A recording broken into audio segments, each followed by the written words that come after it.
Hello and welcome to Love Yourself Spiritual. My name is Peggy.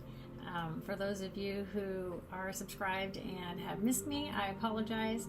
I was traveling and putting our dog products together for our potato patch nutrition for animals, and also being very sick. My whole family, I came home and they were all sick, and then of course I got sick too after traveling and taking care of them.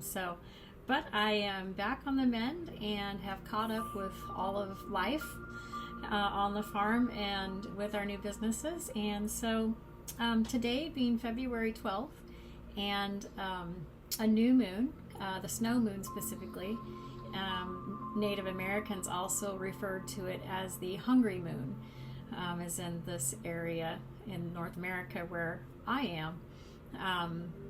Food can be scarce as it's very cold and a little bit desolate this time of year. And as often will come with the snow moon, we did get snow last night. I don't know if you did. Maybe put in the comments where you're from and whether or not you got snow last night or are getting some today. But that's actually a common occurrence with the snow moon. This snow moon is in Leo, in the sign of Leo. So the energies that you can expect during this time are ones of confidence, pride, starting something new, expansion, as goes with the Leo energies as a sign. Leo is also a fixed sign. So you may find that you have a little bit of a resistance to a change that might be coming up for you, but try to relax into any changes that you see as being good for you, because now is a great time to actually incorporate some of those changes. It's also the snow moon is a really good time for purifying, doing some inner healing, introspection, as it rules renewal and release. So any burdens that you might be carrying, now is a good time during meditation to try to release some of those and maybe start a new path or a new spiritual understanding. And as always, ask your guides and spirit for help on those things. And I thought we would do some cards today. I have selected two major arcana cards: the Sun, which is ruled by Leo, of course, and Strength, also ruled by Leo in the major arcana. And the Sun card is the happiest card in the deck and rules growth, expansion, support, as the Sun supports all life here on Earth. And then I thought we would allow Spirit to possibly select another card for us, and then we'll use whatever's at the bottom of the deck for an overall energy. And I have a new deck, the Moon Compass Tarot, to use as downlines, and if we need clarifiers, I have another just traditional tarot deck, and Path of Light. I thought Path of Light would be fitting for an oracle deck to end out the reading. So let's get started and see what Spirit might want to teach us today, and what we can maybe look forward to during this new moon in Leo energy. I'm just going to shuffle these a few times and then we'll get started. Hope you all have been well and staying warm. Well, that's more than we want. Okay, Spirit, I'm ready now. Sorry. What would you have for one more card to go with the Sun and Strength in Leo energy, Spirit? Yes.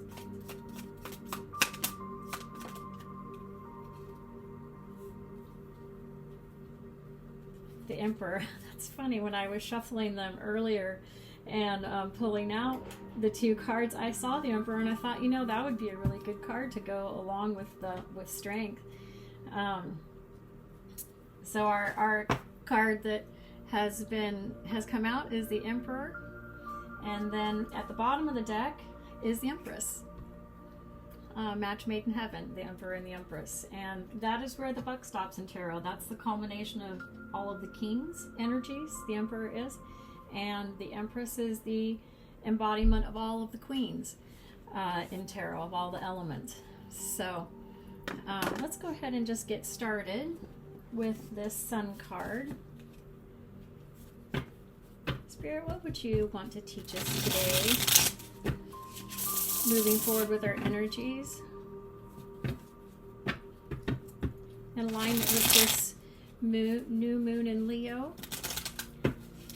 And the Sun card. Well, the energy maybe is a little messy. Maybe it is time for some releasing and renewing. The Sun also rules creativity. So if you have a creative endeavor that you're working on, now is a really good time to work with the creative energies that are going to be very dominant at this time for the next couple of weeks.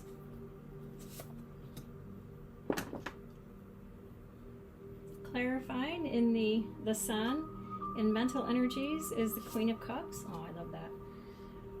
In the heart space, the Three of Pentacles, and in spiritual energy, the King of Pentacles. Oh, that's really lovely. I like that a lot. I'm going to go ahead and pull the next couple downlines, and then we'll come back. This is a new deck. It's not quite used to it yet. It's a little bit flimsy and ornery. So I apologize.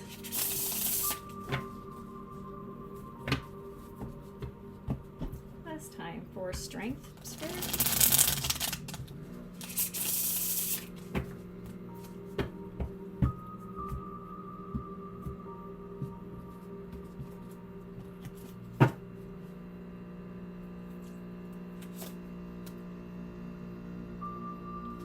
In mental energy, the Hanged Man, so possibly a need of new perspective, strength in the heart space. And the Knight of Pentacles. Build something slowly, moving slowly forward. Okay, and we'll take a look at the Emperor.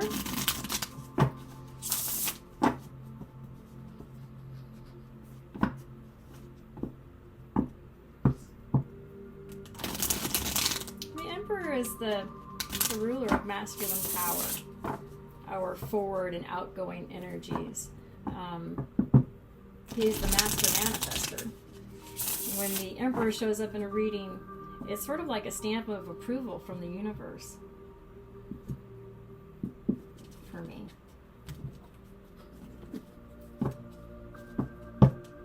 Also, leadership structure, this kind of thing. Well, that must be an extra. We have in the mental space the Two of Cups, so possibly a relationship here, whether it's the relationship just between you and you or the relationship between you and someone else. And then we have the Magician in the heart space, so manifesting something from the heart. And in spiritual energy, we have the Hermit. And overall energy clarifying is the King of Wands, which I love that because the King of Wands is naturally ruled by Leo. Being a fixed sign, the kings represent the fixed sign, and wands, of course, are fire, which is what Leo is. So I don't think we could have gotten that any more beautiful. And so let's start over here with the Sun. And again, the Sun is the expansion, the life giver, the happiest card in the tarot. It's the things that in our life do fulfill us and make us happy. And in the mental energies, we have the Queen of Cups. And the Queen of Cups is the queen who, of feminine energies, she knows her heart space. She knows the worth of the love that she's offering. And being a queen, she expects to be given back to equally, so equal reciprocation. And in the heart space, we have the Three of Pentacles, which for me, the Three of Pentacles is about doing some higher learning, possibly getting either a book or some counseling, but doing some collaborative learning. And Pentacles are always about 3D, so actually doing something. And then the spiritual energy is the King of Pentacles. And the King of Pentacles is your master builder. If you want something built, you give it to the King of Pentacles because he's going to make certain that all of the T's are crossed, all of the I's are dotted, that everything is well planned out. There's a good foundation laid, and he is not going to skip steps, move too fast. This is a master builder. So I think that's really beautiful. I think when, planning out or wanting to have happiness in your life and choosing to have happiness, and I think growth is always a part of that, because I know for myself, if I'm learning something and I'm enthused about it, it adds to my happiness and it motivates me. So I think if coming from the heart space and understanding the worth of your heart, and finding something that you're passionate about, because of course the fire signs, Leo being a fire sign, are about passion, about passionate nature, and about learning. And then over in the strength, and the strength card in the major arcana is the universe is offering to you the strength to either push something away from you that's not serving you, that's not good for you, or to bring something to you with strength. Whether it's the strength to overcome some negative emotion on that subject in the past, or the strength to just put aside any negative doubts or thoughts that you have about it. And I think that's very beautiful in the mental energy that we have the Hanged Man, because the Hanged Man is about getting a new mental perspective, about going upside down and seeing the situation, seeing the world differently than possibly what you've been seeing it in the past. And that does take strength. It does take strength to say, I'm going to really introspect on this. I'm going to see my part in it. I'm ready for a new perspective on this. I'm ready to release this and to renew it and to see it different, which is what this new moon energy is about. And in the heart space, I think Spirit just really wanted to drive home that the strength of your heart is enough.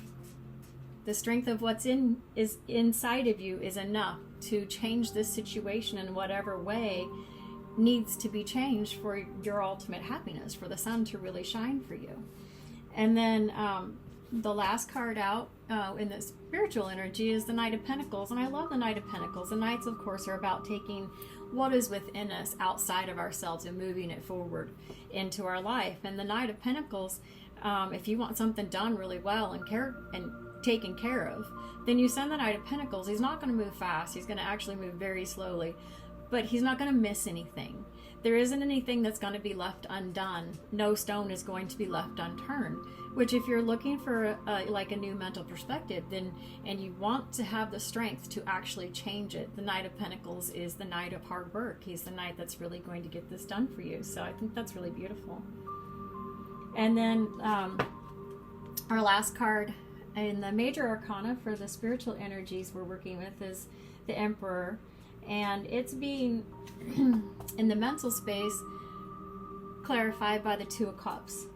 And the Two of Cups, this can indicate the relationship that you have with yourself in your own mind, whether it's between the ego mind and the mind that's in your heart, or the inner child within you, or it's between you and someone else. But it's about creating a balance in love. That's really what the Two of Cups is about. It's about harmony in a loving way, from a very loving, heartfelt place. And the next card in the emotional energy, or the heart space, is the Magician. And I love the Magician. He's actually ruled by a fire sign as well, Aries. And the Magician is the master manifester. He's the one who not only knows his worth and does have some experience and actually knows that he can manifest. He doesn't just naively believe he can manifest. He actually knows the power that he holds within himself to attract to himself the life that he wants. And the Magician being in the heart space is such a beautiful placement, because that is how we manifest. We do, from our heart, put out into the universe the feeling of what it is that we desire, or what it is that we feel on that subject. And because of those feelings, they are magnetic in nature, and they draw back to us the experience that we're going to have. And that experience is going to be equal to the feeling that we have about it. And so, being that the magician is in the heart space, it's just really saying whatever it is, whether it's a relationship that you're having with yourself that you want to evolve. And believe me, I think that the relationship we have with ourselves is the hardest relationship that we experience in this life. Or it's a relationship that you have or have had with someone else that you want to manifest or see differently, or experience differently. I think that the magician is the perfect card in the heart space to do that, to bring back to you what it is you really want. You just have to find an equal emotion on that subject so that you can manifest what you want. And then the last card in the spiritual energy is the Hermit. And the Hermit, he's one of my favorite. He's walked the path. He understands everything.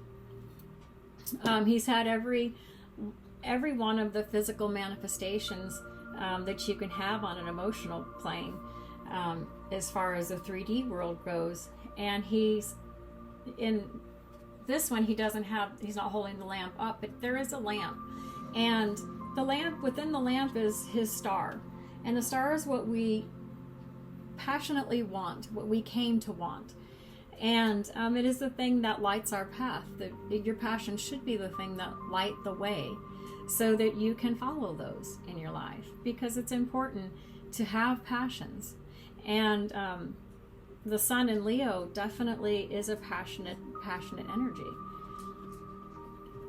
And then at the bottom of the deck we had the King of Wands. And I love the King of Wands. And the only thing that I would say, if I was going to talk about any shadow energy of the King of Wands, so the energy maybe that you don't see, is that as all the fire signs can, know your worth, know the worth of your passions, but don't allow them to take you to a prideful place about them, where your light actually doesn't manifest the things that you want, and it pushes people away.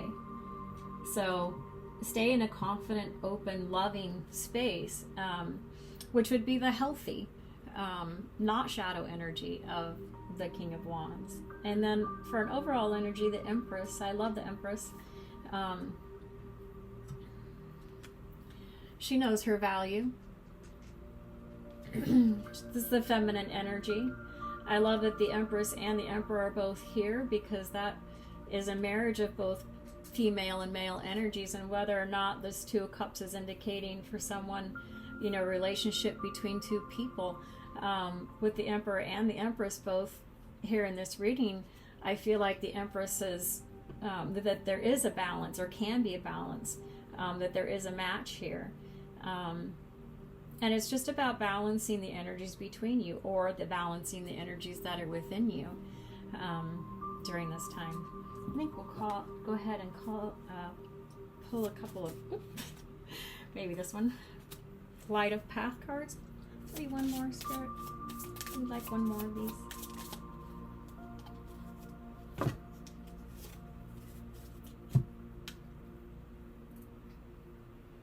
The Calling of the Soul. Unburden yourself. The Calling of the Soul.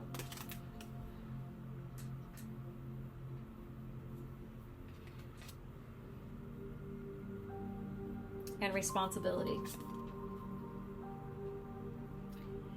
We are responsible for our own energies. We're responsible for those things that are within us and taking them outside of ourselves. And I love that this card has like a flame at the base of this tree. I don't know if you can see it, but there's actually a flame here at the base of this tree. And take responsibility for your passions. Take responsibility for your flame. And like this tree kind of represents to me the tree of life, because we are responsible for our own lives. No one else in this life is going to be there every day with you, but you. Every minute of every day, you are responsible for you. And the calling of a soul is always towards expansion. It's always towards purification, release, renewal. So I think this was a really beautiful and consolidated reading, and I hope that helps you during the next couple of weeks to understand the moon energies that are going to be playing out in our lives a little bit, and follow your passion. Find something to be passionate about. Do some higher learning about it, and take those passions outside of yourself. And have a blessed day. Namaste.